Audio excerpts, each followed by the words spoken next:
I've been doing subject to real estate deals and creative finance deals for about 5 years now. I did my first one in 2021, and I've done about 15 creative deals since then.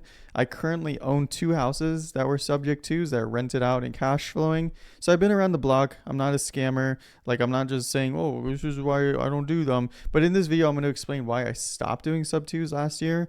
And we're going to get into like all the reasons why. And just for reference, I mentioned I did 15 sub twos. The other 13 were assignments. So it was like normal wholesale deals. If you aren't familiar, how that is structured is I'll call a seller or talk to a seller and be like, hey, I think your best bet is to sell it through this creative offer.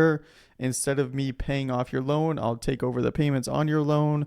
I'll pay you this amount at closing, or I'll pay your arrears at closing. Usually that amount that the seller gets is anywhere from $0, which is like usually what we're paying arrears. So like they had back payments that they didn't pay, upwards to around 10% down was like the maximum. So like maybe 20-ish K, 30K down.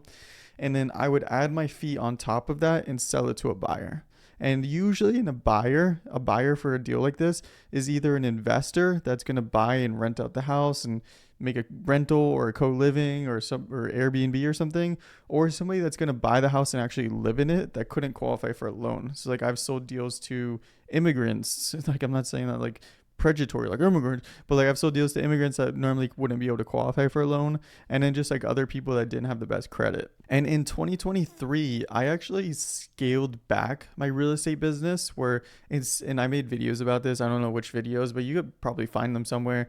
But like I was talking about how I'm no longer doing as much direct to seller. Instead, I'm doing direct to agent, where I would call real estate agents with low equity listings and present them a higher offer than they've been getting like anywhere else, like deals that just weren't selling. And I would present them the subject to deal, and I would probably get like one in every 15 listings would turn into a contract, and then one of every like three contracts would turn into a close, which is a pretty low close rate. The problem that I found, and I'm just kind of explaining like why I stopped doing them, just because the return wasn't the best for me.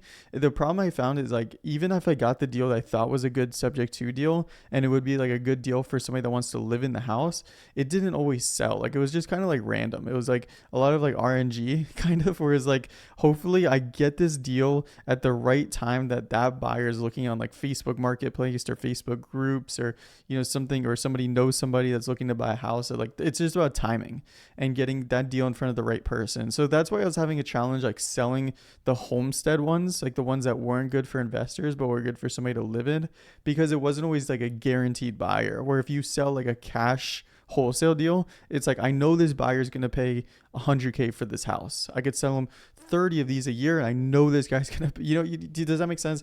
It's like when you're selling to like a homestead buyer, it's not always guaranteed. So like the contract to close rate was lower, and also like the contract rate was getting lower too, because it was getting more competitive every year. So in 2022, when I was presenting these subject to offers to realtors, a lot of them was the first time they've ever heard of that. So it was like, oh yeah, we have this other new deal format. And I would explain it to them. They're like, oh, that sounds really cool. And they would be open to it. And then in 2023 and 2024, I'd be like, yeah, I'd be interested in purchasing this. Oh, is this a subject to offer? I'd be like, yes, it is. Oh, no, we're not interested in that. We're not. And that was like 90% of the conversations. And it's because like a lot of people influxed to subject twos and to creative finance, and it caused a lot of realtors to get an influx of calls from these people, and it just made it way more competitive, and people weren't doing the best business, like that Florida guy. So it was just getting more competitive. It was getting more competitive than cash, where like at one point the subject twos were like a hidden ground. Like I was doing a lot of deals like that, and it was like hidden, but then it just became like super competitive. Another thing I really didn't like about the creative deals, and just bear in mind this isn't all markets, but in at least Florida where I did all my deals, the closing costs are a lot here. And the closing cost for a creative deal is anywhere from 50% to 100% higher than a cash deal. And I've bought both. I've bought cash deals, I've bought creative deals, and I've witnessed this firsthand. Like I'm always like sticker shocked. I'm like, what the heck? That's what I'm paying in closing costs? I'm paying 12K in closing costs for this $180,000 house? How is that possible?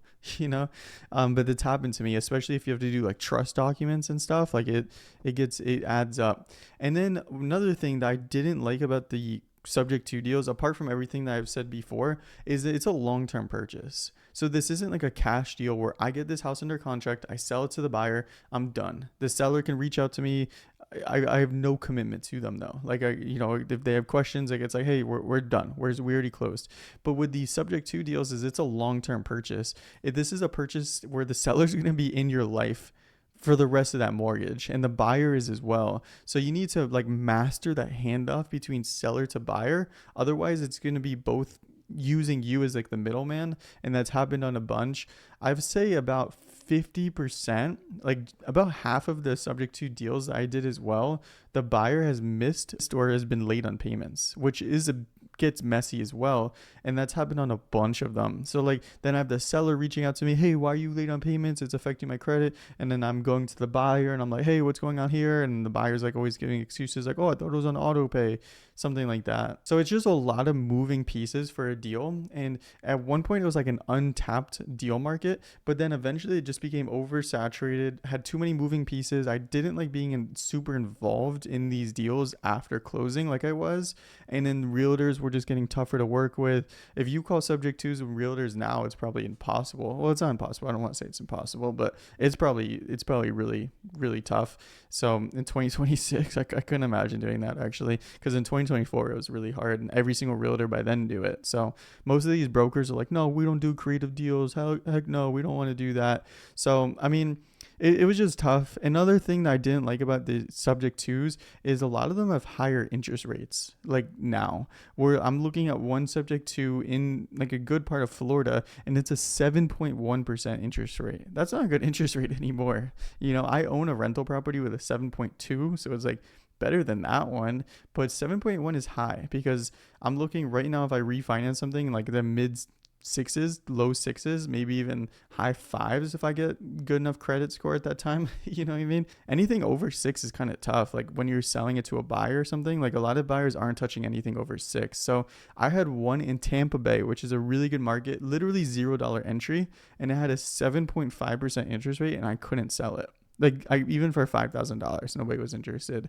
So it's just tougher to sell these deals. It's tougher to buy these deals, and it's tougher to make these deals work. And that's why I kind of phased out this deal structure, because I just didn't see the return on it with wholesaling it.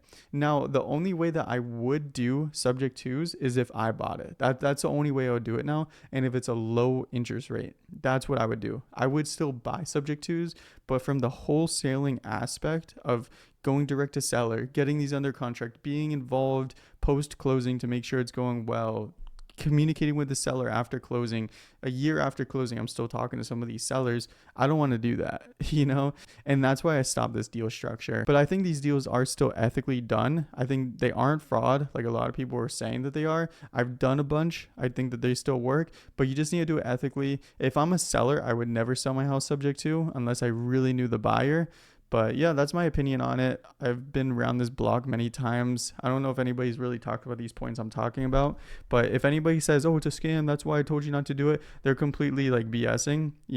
I would still buy a deal with no equity if it guaranteed cash flow. Like I don't care. Like I'll do it, I'm buying for 30 years down the road. I'm not buying for 5. That, in my opinion, I'm still a young guy. So I'll probably make a video in the future about why I'm still buying subject twos and like elaborate on my buy box for that and like what I would be looking for. But I just wanted to yap about this for a little bit because I think a lot of people are like putting out like a lot of like hatred and stuff about these, and I don't think it warrants like all of that.